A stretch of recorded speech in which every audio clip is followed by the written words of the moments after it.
Assalamualaikum warahmatullahi wabarakatuh. Perkenalkan, nama saya Saidillah Wahyulinui, mahasiswa Politeknik Pertanian Negeri Samarinda, program studi pengelolaan lingkungan kelas A semester 3. Saya membuat video ini dalam rangka mengerjakan tugas praktikum mata kuliah Teknik Daerah Aliran Sungai atau DAS. Saya akan menjelaskan jurnal dengan judul Pengaruh Perkebunan Kelapa Sawit Terhadap Kuantitas Air dengan pendekatan neraca air tanam. Studi kasus PT Rejeki Kencana. Kelapa sawit merupakan salah satu komoditas yang menjadi primadona dunia. Dalam 2 dekade tersebut, bisnis kelapa sawit tumbuh di atas 10% per tahun, jauh meninggalkan komoditas perkebunan lainnya yang tumbuh di bawah 5%. Kecenderungan tersebut semakin mengerucut dengan ditemukannya hasil-hasil penelitian terhadap diversifikasi yang dapat dihasilkan oleh komoditi ini. Selain komoditi utama berupa minyak sawit, sehingga menjadikan komoditi ini sangat digemari oleh para investor perkebunan. Akan tetapi konsekuensinya dalam peramban dan konversi hutan yang tidak dapat dielakkan.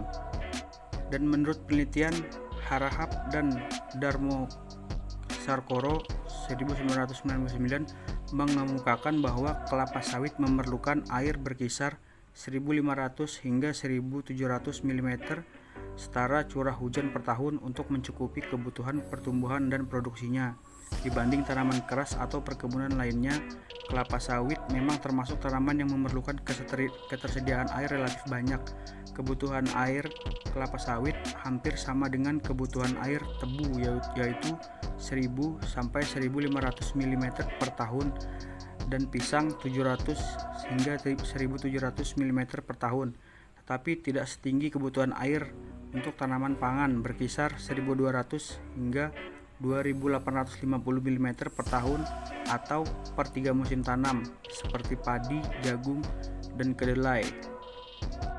Dengan kondisi fisiografis Kabupaten Kuburaya sebagian besar berada pada lahan gambut, menjadi tantangan bagi pengembang kelapa sawit secara optimum.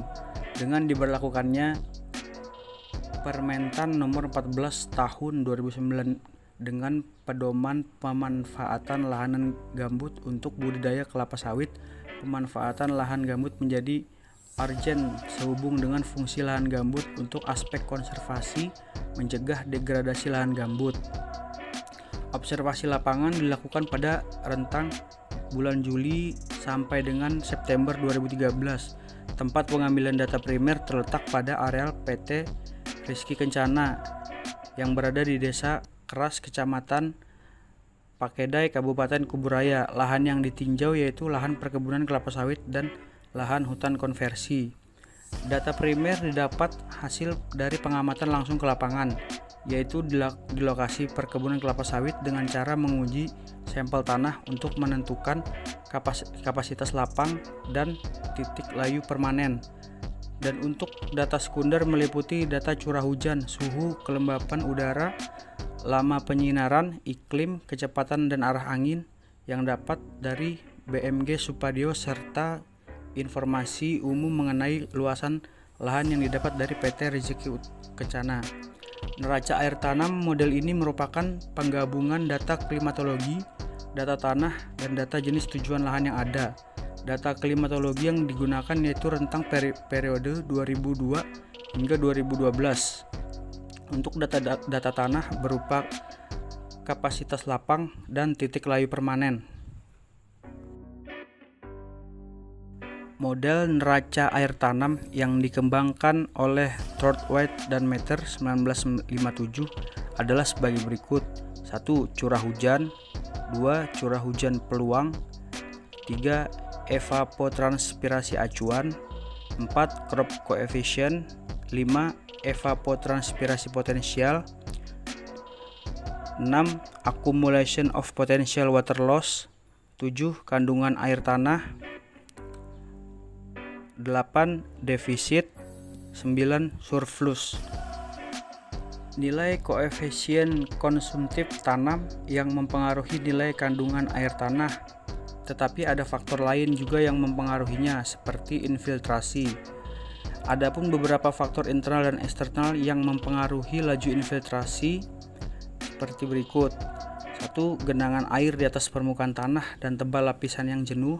2. Kadar air atau lengas tanah dengan adanya vegetasi atau tanaman pada suatu lahan akan dapat meningkatkan kadar air kapasitas lapang kadar air maksimum.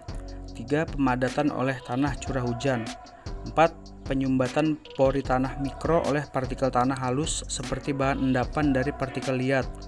5. Pemadatan tanah oleh manusia dan hewan akibat traffic light oleh alat olah.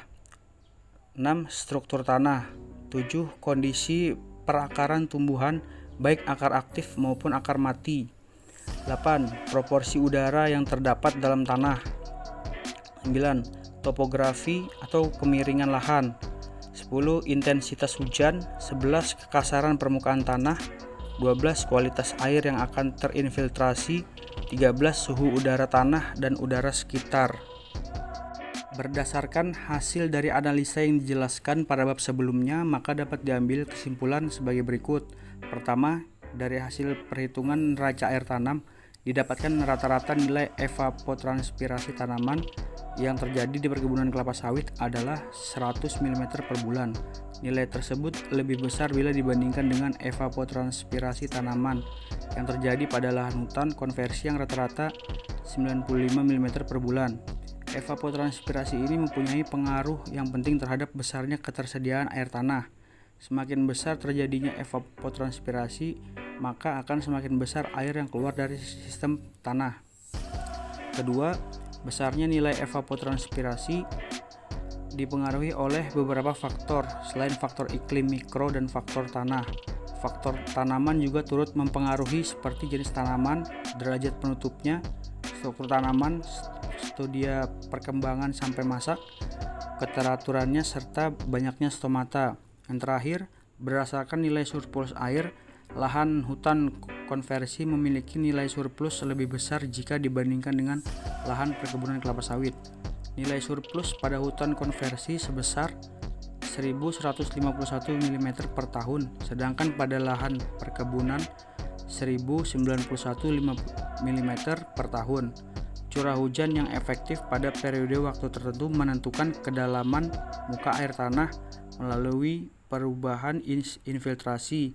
Perubahan kedalaman muka air tanah sangat dipengaruhi oleh kondisi cadangan air tanah, di mana semakin banyak cadangan air tanah dalam sistem tanah tersebut, maka semakin tinggi kondisi muka air tanah pada periode tersebut. Demikian jurnal yang saya bawakan. Terima kasih.